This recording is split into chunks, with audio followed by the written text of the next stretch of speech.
en commençant par Karine Ben Brahim pour le groupe socialiste apparenté. Merci, Monsieur le Président. Finalement, le mal dont souffre l'Union européenne n'est-il pas son excès de naïveté?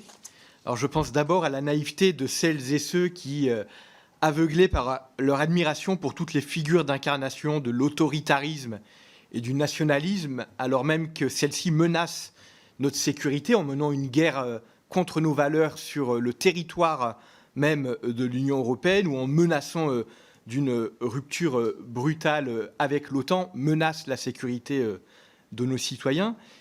Et la seconde forme de naïveté, alors que nous nous inquiétons tous des politiques protectionnistes européennes, n'est-elle pas le refus de sortir du dogme du libre-échange sur lequel nous avons tout de même bâti une partie de nos politiques européennes, et alors même que les gouvernements chinois et américains sont eux-mêmes sortis depuis bien longtemps de toute volonté de se projeter pleinement dans une forme de concurrence libre, non faussée, internationale.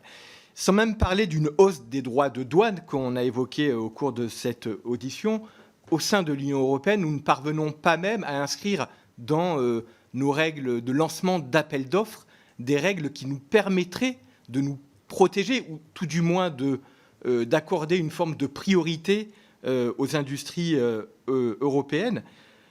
Tout à l'heure, le député Herbillon nous disait que nous faut-il pour prendre conscience de la nécessité de construire une défense européenne?